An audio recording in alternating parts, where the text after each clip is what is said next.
Bom, na aula de hoje a gente vai falar sobre as principais características dos sistemas, como essas características se manifestam na interação desses sistemas com os sinais, e a gente também vai falar um pouquinho de como, utilizando essas características, a gente pode inferir ou pode prever qual vai ser o sinal de saída de cada um desses sistemas quando excitados por determinados sinais de entrada.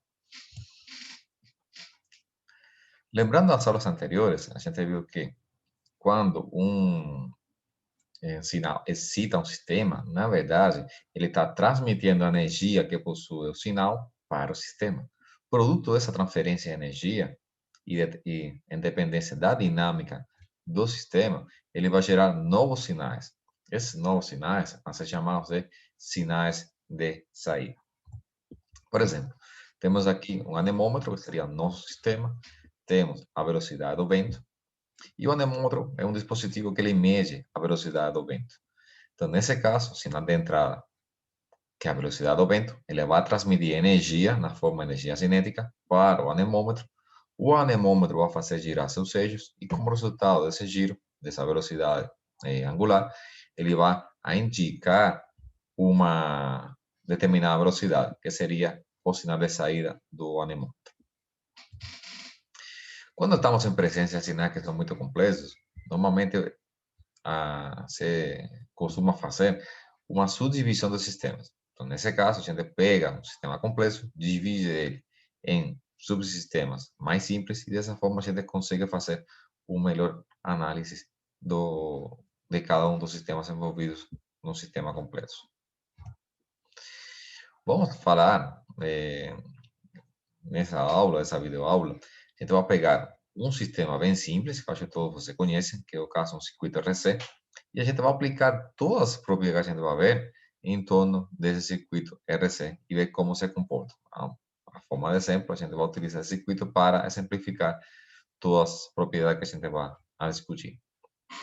Então, como tensão de entrada no circuito, a gente vai ter o quê? A tensão Vin da alimentação e como sinal de saída, a gente vai ter o Vout, que é a tensão do capacitor.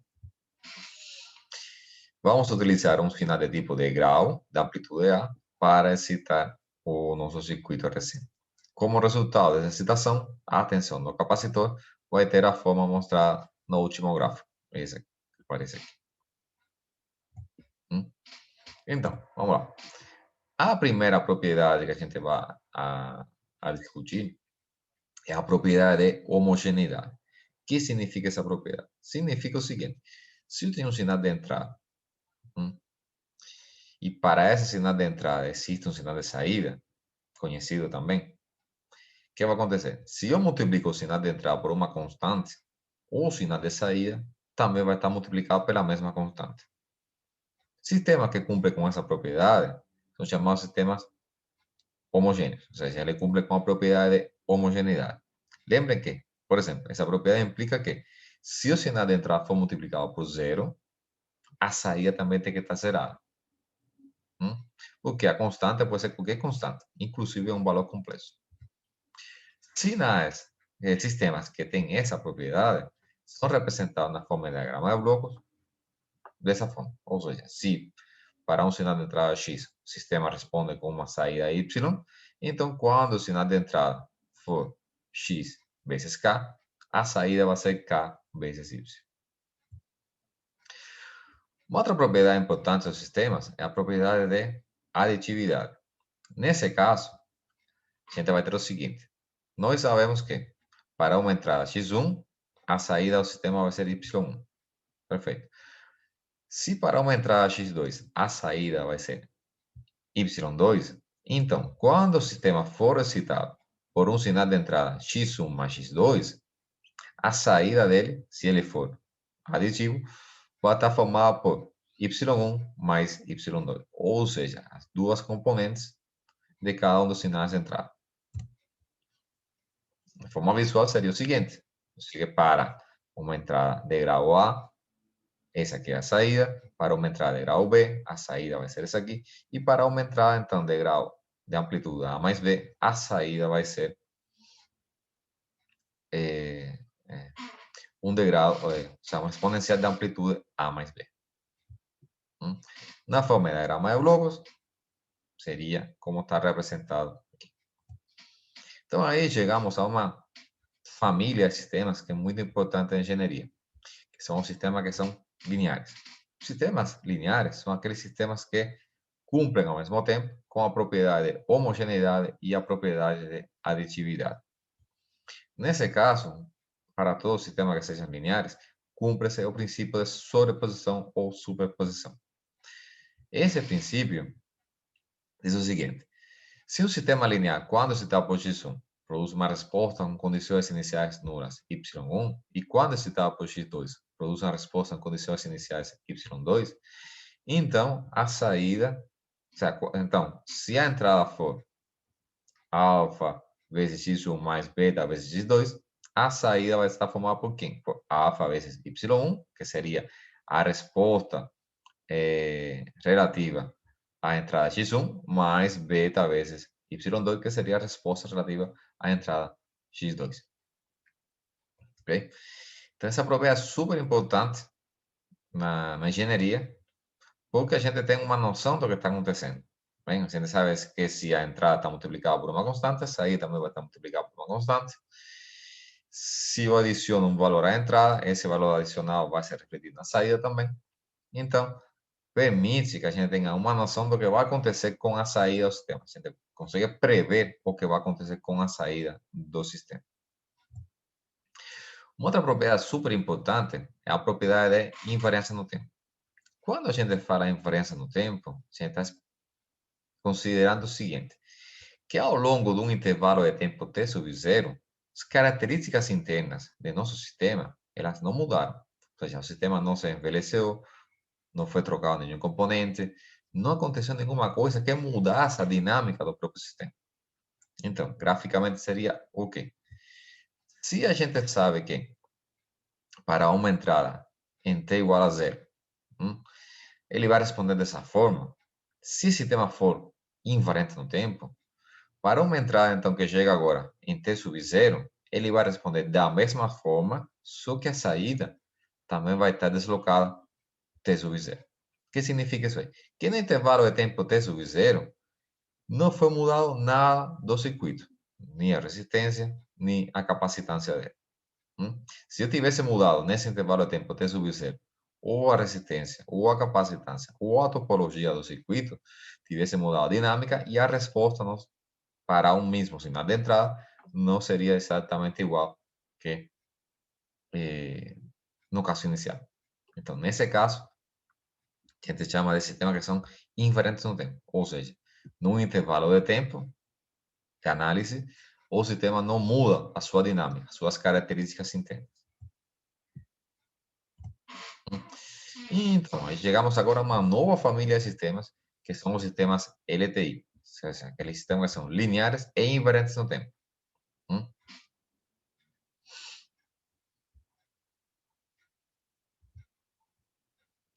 Então, vamos ver como se aplica, como se aplica essas características, essas propriedades que a gente viu até agora, de linearidade, homogeneidade e invariância no tempo, para a resolução de problemas práticos.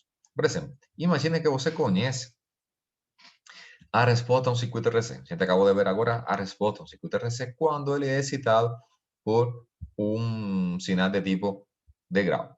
Bem, a gente conhece esse comportamento do circuito. A gente sabe que para um degrau ele vai a responder daquela forma que a gente viu, uma exponencial. Bem?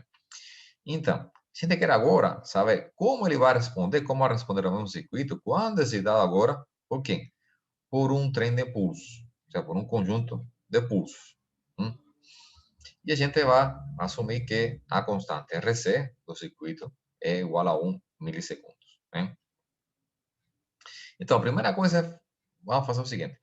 Como eu posso aplicar o que eu conheço, bem, para tentar resolver um problema desse tipo?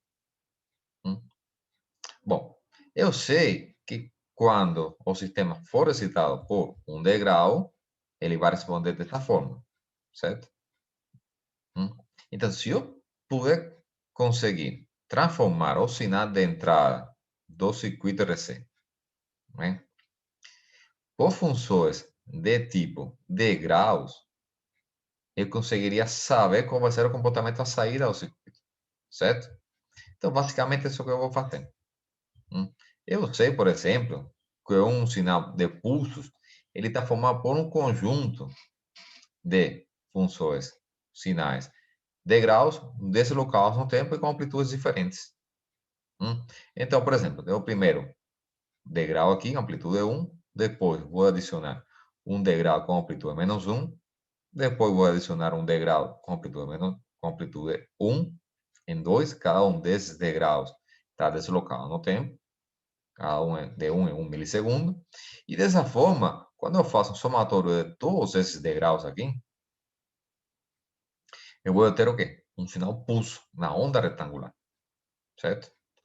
Então, como eu sei como o meu sistema responde para x0, x1 e x2, né? Porque cada um desses componentes do sinal de entrada são de grau unitário e eu conheço a resposta do grau unitário, eu posso prever o que vai acontecer na saída.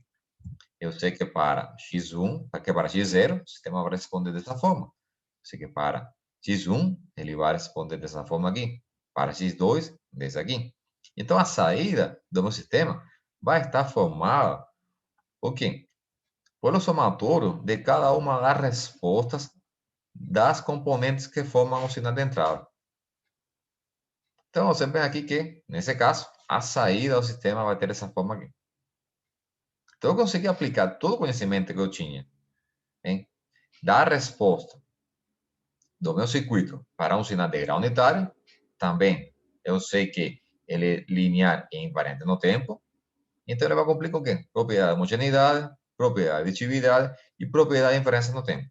Como se aplica essa propriedade? Bom, propriedade de homogeneidade significa que quando o circuito for multiplicado, se a sinal de entrada tiver amplitude menos 1, a saída também vai ter amplitude menos 1. O sea, vai ser decrescente.